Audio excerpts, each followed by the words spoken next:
হেণ্ডকাফৰ half century ধুবুৰীৰ পৰা তিনিচুকীয়ালৈ বৰাকৰ পৰা ব্ৰহ্মপুত্ৰৰ দুই পাৰলৈ ৪৮ ঘণ্টাত লকআপত অৰ্ধ শতাধিক অনলাইন ট্ৰেডিঙৰ দালাল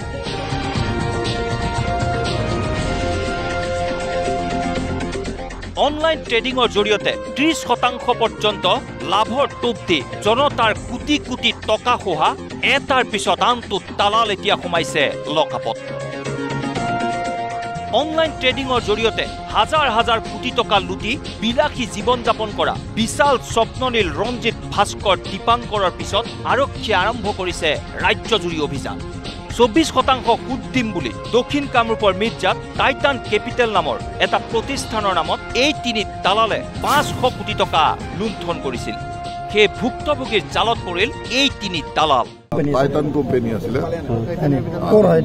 এইটো অষ্ট্ৰেলিয়া এইটো ধৰ মোৰ ৰিলেটিভ মই হয় আৰু গোটেইবিধে লগ লাগি ধৰক মোৰ মানে মোৰ দেন 10 লাখ মান আছে ইনভেষ্ট ইয়াতে দক্ষিণ কামৰূপতো ৫০০ কোটি মান হ'ব কাৰণ গোটেই মানে টপ বছ নৰ্থ ইষ্টৰ উত্তৰ পূৰ্বাঞ্চলে সেইটোতো ঠিকমতে উত্তৰ দিব পৰা নাই কোনো ৰাইজক ইনভেষ্টৰসকলক তেওঁৰ কথাত খেলি মেলি দেখিছোঁ আমি ধুবুৰী আৰক্ষীৰ জালত পৰিছে ট্ৰেডিঙৰ দুই দালাল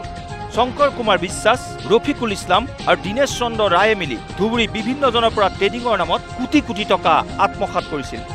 ৩ নম্বৰ দালাল গোলোকগঞ্জ হালাকুৰা উচ্চতৰ মাধ্যমিক বিদ্যালয়ৰ অধ্যক্ষ দীনেশ চন্দ্ৰ ৰায় বৰ্তমান পলাতক যে এনেকুৱা এটা কোম্পানী আছে কোম্পানী যদি আপুনি টকা লগায় তাহলে আপোনাক মাহে মাহে আপোনাক 21% কৰি দিব আপোনাক মাহে মাহে কোম্পানীৰ নাম হ'ল টাইটান কেপিটেল মাৰ্কেট আৰু এজন হালাগুৰাৰ প্ৰিন্সিপাল দীনেশ চন্দ্ৰ ৰায় আৰু এজন আছে ৰফিকুল ইছলাম এই তিনিজনে চাকৰি কৰে ইফালে বৰাক উপত্যকাত সিংহানিয়া ফিনটেক নামৰ এটা প্ৰতিষ্ঠানে ঋণ প্ৰদানৰ নামত 10 কোটি টকা খৰকাইছিল গ্ৰাহকৰ পৰা ইতিমধ্যে আৰক্ষীয়ে কেলেংকাৰীৰ 22 জনক গ্ৰেপ্তাৰ কৰিলেও ইয়াৰ মূল মাষ্টাৰ মাইণ্ড হেমন্ত কুমাৰ গগৈ এতিয়াও পলাতক ইফালে কৰিমগঞ্জতো সিংহানিয়া ফিনটেকৰ জিলা কোঅৰ্ডিনেটৰক গ্ৰেপ্তাৰ কৰিছে আৰক্ষীয়ে কোঅৰ্ডিনেটৰজনৰ নাম ৰাহুল ৰায় শোণিতপুৰৰ চাৰিদুৱাৰত অনলাইন ট্ৰেডিঙত জড়িত এজনক আটক অঞ্জন সুপ্ৰিয়ম দাস নামৰ লোকজনক আটক কৰিছে চাৰিদুৱাৰ আৰক্ষীয়ে অঞ্জনৰ মোবাইল ফোন আৰু লেপটপ জব্দ কৰি আৰক্ষীয়ে তদন্ত অব্যাহত ৰাখিছে এইদৰে মুখ্যমন্ত্ৰীৰ কঠোৰ স্থিতিৰ পিছত ৰাজ্যজুৰি আৰক্ষীয়ে আৰম্ভ কৰিছে অপাৰেশ্যন অনলাইন ট্ৰেডিং দালাল ৰাইজৰ টকা খুহি বিলাসী জীৱন যাপন কৰা এই দালালবোৰৰ এতিয়া ঠিকনা হৈ পৰিছে আৰক্ষী থানাৰ লকআপ